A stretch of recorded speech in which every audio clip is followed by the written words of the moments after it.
Bon, alors entamons cette conférence de presse. Bienvenue tout le monde dans la conférence de presse pour le lancement du projet Sous les toits du monde, qui est une pièce de théâtre qui va être en tournée 13 représentations à grandeur du Québec.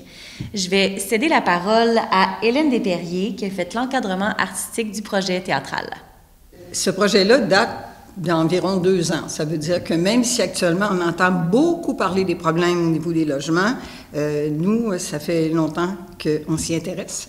On a fait cette création-là, c'est nous qui avons déposé un projet, puis on est allé chercher des partenaires. Dans les partenaires, on est allé chercher le RICLAC, qui est le regroupement des comités logements et associations locataires du Québec, et aussi on est allé chercher le FRAPRU, qui est le Front d'action en réaménagement urbain.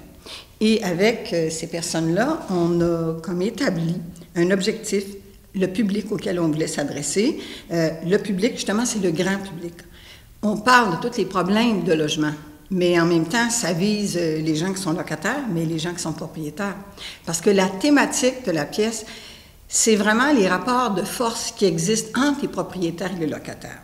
Là, je vous le dis tout de suite, on ne pense pas que tous les propriétaires n'ont pas d'allure ou que tous les locataires n'ont pas d'allure, c'est pas ça du tout.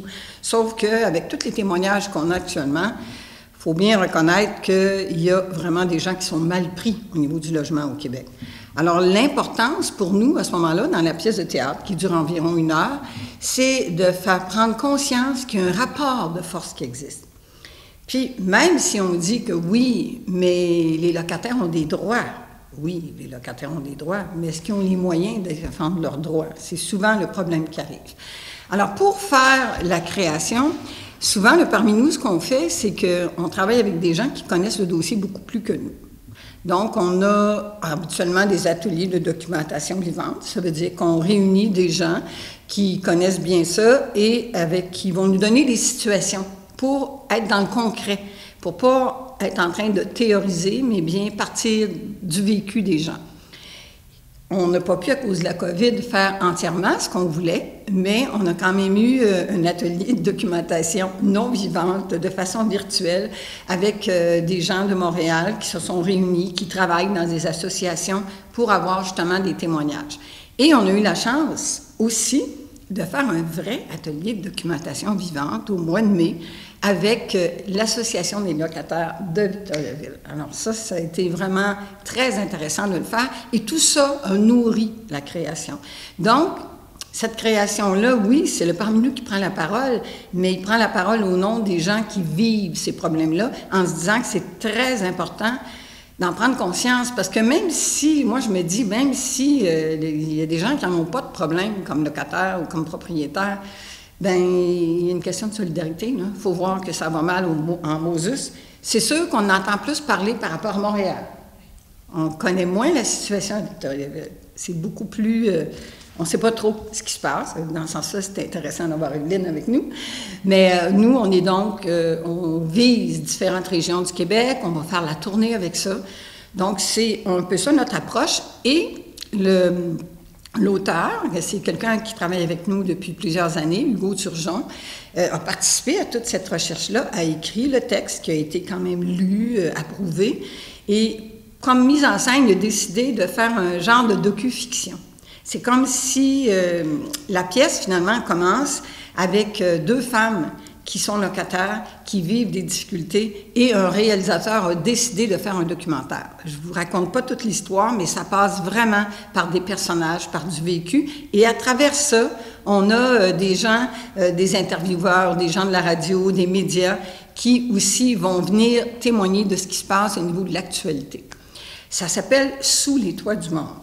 Alors, c'est vraiment parce que c'est une incursion avec ce qu'on peut vivre dans des logements, parce qu'on parle d'insalubrité, on parle aussi des coûts de logement, on parle aussi du harcèlement, parce qu'il y a beaucoup de femmes qui vivent du harcèlement dans les logements. Il ne faut pas se cacher que les problèmes qui se vivent dans les logements, c'est souvent des gens qui n'ont pas des gros revenus. Là. On ne s'adresse pas à du monde qui font 100 000 $ par année. Là. Souvent, les problèmes existent chez des gens, justement, qui ont moins de moyens pour se défendre.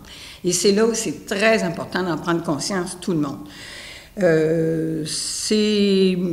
C'est 3 comédiens qui jouent.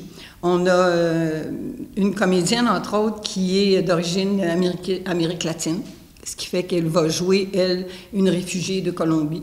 On a un comédien qui vient de Plessisville, je pense, Maxime.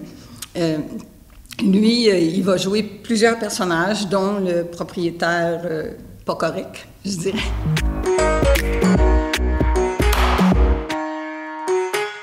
Alors, bonjour tout le monde. Je m'appelle Evelyne Irmans, coordonnatrice par intérim pour l'Association des locataires Centre du Québec.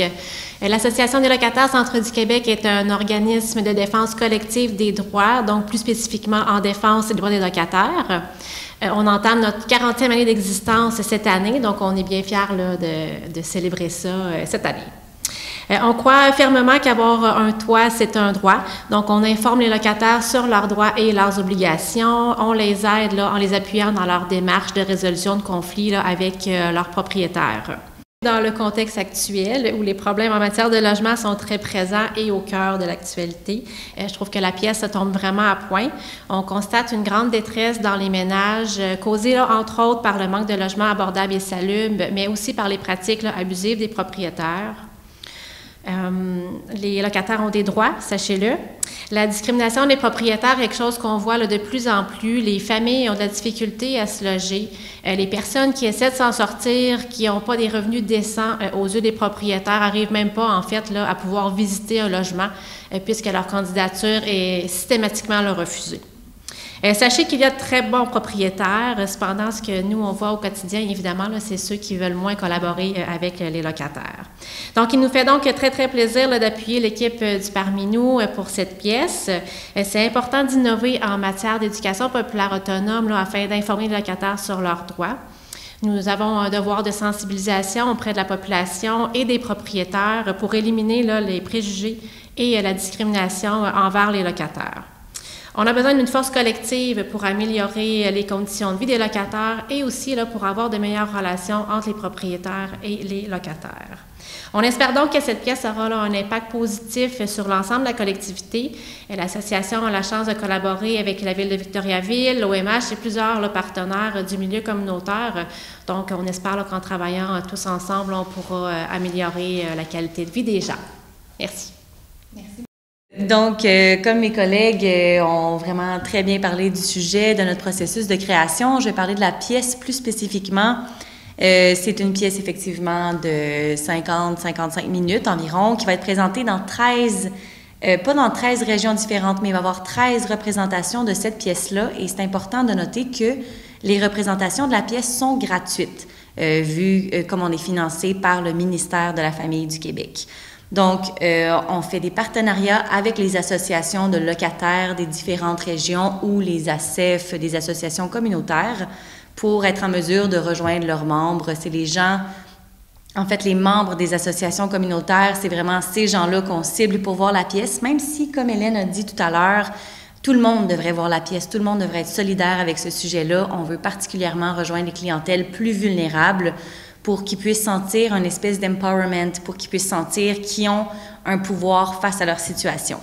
On a vraiment plein d'associations qui ont répondu à l'appel dans plein de régions du Québec. À Montréal, on a le Centre des femmes d'ici et d'ailleurs, l'Association des locataires de Villeray. Bref, on a vraiment su toucher beaucoup d'organisations différentes, puis on en est très content et on est très reconnaissant que ces associations-là, qui sont très débordées en ce moment, Evelyne, tu me corrigeras si c'est pas le cas, on est super reconnaissant que ces associations-là aient pu nous aider en fait à planifier ces représentations-là. Comme Hélène le disait tantôt, on a une comédienne, Jimena Ferrer, qui est une latino-américaine. On a Maxime Isabelle, qui est natif de Plessisville. Et on a José Rivard aussi, qui est une grande habituée du Parmi nous. Donc, on a ces trois comédiens-là qui vont porter la pièce qui a été mise en scène et écrite par Hugo Turgeon, encadrement artistique Hélène Desperriers. Donc, voilà, c'est tout pour les annonces qu'on avait à faire. Je ne sais pas s'il y a des questions de la part de nos journalistes. En fait, en contexte pandémique, on était vraiment beaucoup par téléphone, par courriel. Là, présentement, les deux là, se font par courriel, téléphone. En fait, les trois, vous pouvez aussi vous présenter directement là, au bureau sans rendez-vous. Dans la mesure du possible, j'essaie de pouvoir vous rencontrer si vous vous présentez là, peu importe l'heure, sur les heures de bureau, bien entendu. Là. Sinon, on se fixe une rencontre là, sans problème. Mais bref, bon, le locataire va me détailler le problème. On regarde ensemble les options par rapport aux droits, justement, et aux obligations. C'est sûr que c'est du cas par cas, dépendamment des situations là, spécifiques aux locataires. Donc, je peux être là pour les aider dans une rédaction de mise en demeure, par exemple. Si cette étape-là a déjà été faite par le locataire, puis on entame une démarche au tribunal, bien, je serai là aussi pour aider là, à faire les procédures, bon, tout ça. On les accompagne vraiment là, dans le cheminement là, de différentes situations. Là. En fait, les services sont totalement gratuits. On invite les gens à devenir membres, là, c'est bien sûr, puisque ça fait partie de l'association. Hein. Si on a une vie associative, on a plus de force, la force collective que j'ai parlé tout à l'heure aussi. Mais c'est ça. Donc, les services sont gratuits. Là. Les gens peuvent se présenter au bureau comme ça. Puis vous desservez Victoriaville ou plus large? On dessert vraiment là, le centre du Québec. Oui, tout à fait. Là, on va développer le plus le Bécancour, Nicolet, tout ça. Là, on est en processus de développement. Oui, c'est la première grande tournée de grande envergure pour un projet de campagne comme ça. C'est la première de l'année et c'est pas du tout la dernière. On a plein d'autres belles annonces qui s'en viennent, plein d'autres belles tournées, plein d'autres projets. On est vraiment très, très, très chanceux parmi nous. Une belle année 2021-2022 qui s'en vient. Suivez notre page Facebook, notre page Instagram pour avoir plein d'autres détails sur cette tournée-là, sur les représentations.